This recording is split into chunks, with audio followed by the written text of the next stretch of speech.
already loved by others. Hi, this is Michelle Hudspeth with Red Rare Essential Discoveries. Thank you for joining me. We've been talking about feelings or the absence of your feelings and helping you get in touch with them. So, how can I get in touch with my feelings? Well, you've got to become aware of them. You've got to become aware that you're having them or not having them. And I'd suggest journaling as a way to do that.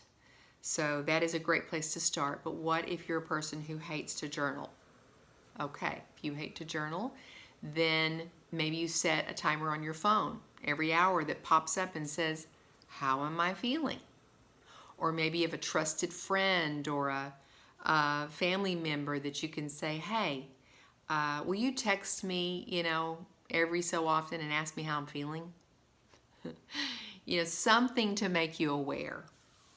The thing is that if you're even interested in this, then you're ready. You're ready to start awakening. And I want to help you wake up. I want to help you discover those amazing things about yourself so that you can live a better life. Because I will tell you right now, when you live a life that's numb, that's of denial and avoidance, you are not living your best life. You're not feeling all the amazing things that your life is bringing you. And you deserve to. You deserve to be happy. You deserve to feel alive and feel loved and accepted and joy and peace. So that's what this YouTube is about today. So let's just talk about feelings for a minute. What are they? In a very basic form, they're energy.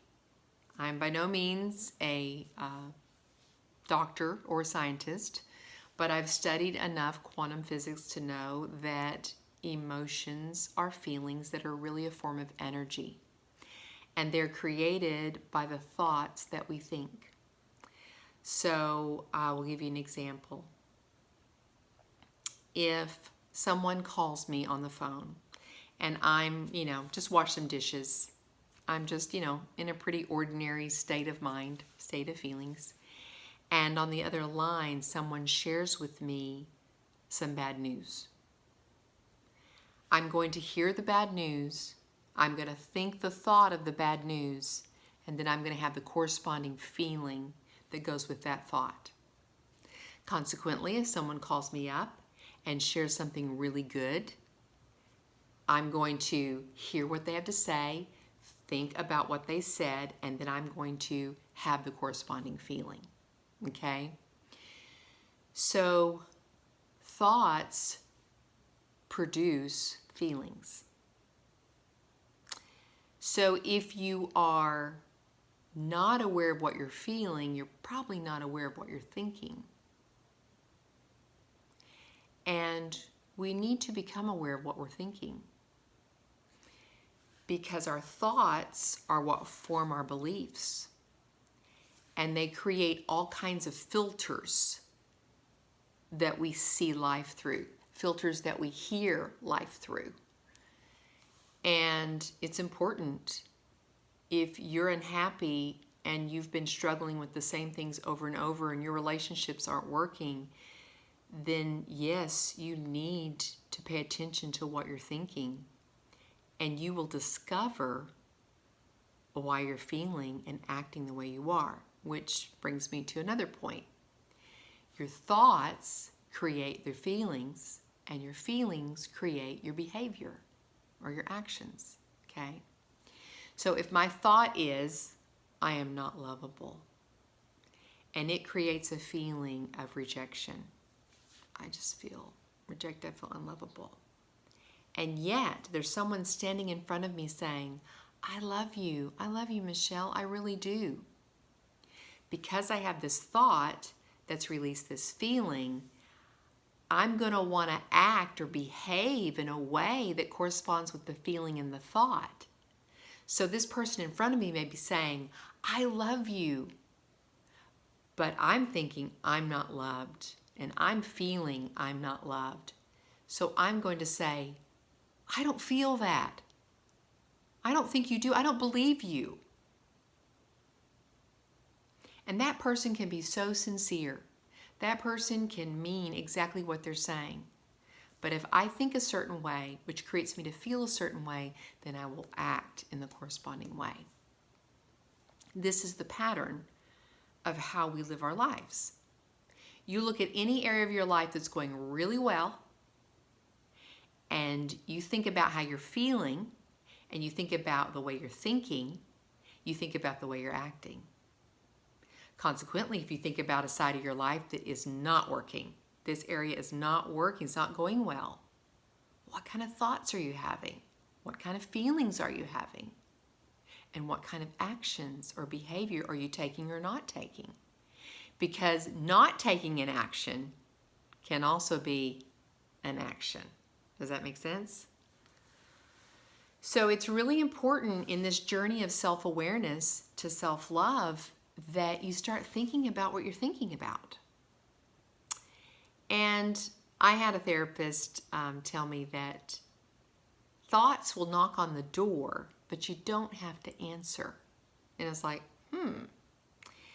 And she was saying that we have a lot of thoughts throughout the day that didn't originate in us or with us. They originated outside of us. They originated in our culture, TV, music, maybe our family of origin. And if we're not paying attention to what we're thinking about, we're just letting things come in random. And maybe we have a negative belief. Those random thoughts, some of them can actually strengthen that negative belief that we don't want. So she explained it this way. Let's say you're in your house, you're doing your own thing, someone knocks on the door, you go to answer it. It's a salesman wanting to sell you something. And let's say you listen to what they're selling you and, no, I don't really need that. Thank you very much. And they're like, okay, and they leave. It would be like, you're having a good day, things are going well, maybe you're on a walk, and this thought comes to you that, oh God, what if such and such happens next week? And it's just this random thought, but it's negative. It's knocking on the door. Hey, can I come in? And you have a choice. You have power to be able to say, yes, I'm going to let you in. I'm going to think about this more. What if that happens next week? That would be awful. Or I can use my power to choose and say, no, I'm just going to enjoy what's going on right now. I can't do anything about that next week. I'm going to stay here. So that's what she meant. A thought can come to the door, but you don't have to answer. And maybe you didn't know that. But that is a very simple way to take your power back, is to begin to be aware of the thoughts that you think. And then as you start realizing the thoughts you think, you'll realize why you're feeling the way you're feeling. But for a lot of people, they've been in denial and avoidance so long that they have no idea what they're thinking about. And that's why we start with the feelings, because the feelings are easier. The feelings are more prevalent than, say, a thought. So that's why I started with the feelings, and I wanted you to begin being aware of how you're feeling. Have someone in your life, it's just like every time you're with them for any length of time, you just start to feel icky. Okay, well, why is that? Explore that further. And usually you'll find the thought that it's leading to is some thought that causes you to feel like a victim. Once you're grown, you're an adult, you have complete freedom to think and feel the way you want. You get to decide. No one can make you feel inferior without your consent. That's a famous quote by Eleanor Roosevelt, and it's so true. These bad things may have happened to you, but you get to decide the perspective you're going to have of that and the meaning you're going to attach to that. That was one of the most profound things I learned. I hired a life coach through Tony Robbins for a year, and it was so good. I highly recommend them. They Tony has this saying that life is what you think it is, and that life is for you. Life is happening for you, not to you. And it's all based on your personal power of being able to choose your perspective. And so that's what I'm saying. I had some really horrific things happen to me as a child. I was a victim. I was young. I had an adult decide to do things, and they did, and I was a victim in that moment, okay? But now I'm grown, and I get to decide the perspective, the thinking that I want to have about that experience. That's what I'm talking about. That's our power. That's the beautiful thing about the way we were made. We get to decide how we're going to think about things, and we get to decide the meaning that we want to attach to those experiences. And my life coach would say, you've attached a meaning that's not serving you. What other meaning could you attach to that? And I'd be like, huh? It's an experience. It happened. What do you mean, what meaning? This is the meaning. And she'd say, is it? Could you attach another meaning to that experience? And I was like, wow, I never thought of that. And it was so empowering. It really changed my life because I was able then to go back to some of these experiences where I had attached a meaning of, because this happened to me, it means I'm bad. Because this happened to me, it means I'm unlovable. Because this happened to me, it means that I'm not accepted. None of that was true. But that was the meaning that I had used my power to attach to that thing, and it did not serve me. And I was like, oh my gosh, because by attaching that meaning, I had begun to think a thought that created a belief that I was bad or I was unlovable. And that wasn't true. And so it was the most wonderful, liberating thing when I realized, oh my goodness, I could change my perspective. I could change the meaning I've attached to these experiences so that they serve me, they empower me, they encourage me, they inspire me, they uplift me. I can't change what happened. I can't change what someone else did. You know, that's the beauty of the serenity prayer, right? It says, God grant me the serenity to accept the things I cannot change. There's power in that. I have to accept the experience. The experience was not good. I didn't want it. Wish I could change it, but I can't. I can't change that because I didn't create that experience. Someone else did. Okay?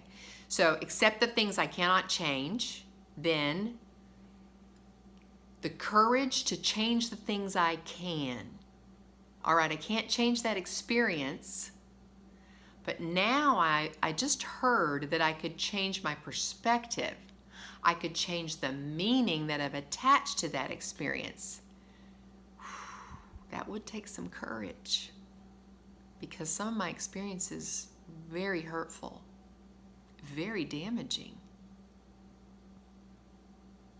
So maybe I believe that and I try that, but it takes courage. And then the last part of the Serenity Prayer where it says, the wisdom to know the difference. Now that's the tricky part, right? But I'll make it really easy for you. The only things that you can control is you. You. You cannot control another human being. I don't care who you are. You cannot control your children. You cannot control your spouse. You cannot control your parents, your siblings, your coworkers. None of it. This is it. This is all I can control is me. It. That's it. And the sooner that I learn to accept that, the more quickly I can enjoy real peace. Real peace. Now, it doesn't mean I'm a doormat. I just say, I accept everything that happened to me no matter what. No. Remember, the courage to change the things I can. And what can I change? I can change the way I think. I can change my perspective of that incident. I can change that. I can change the meaning that I attach to that. I can decide that I'm still lovable. I can decide that I'm still good. I can decide that I can move forward, and I could even allow that experience to make me better and stronger and more bold and more inspiring and whatever. Are you following me? You see that? So I'm going to stop there. I don't want to give you too much, but this is so powerful. If you can grasp a hold of this, it will absolutely change your life for the better. And it will start changing your life for the better right now. So please consider what I've said today. I'll be back.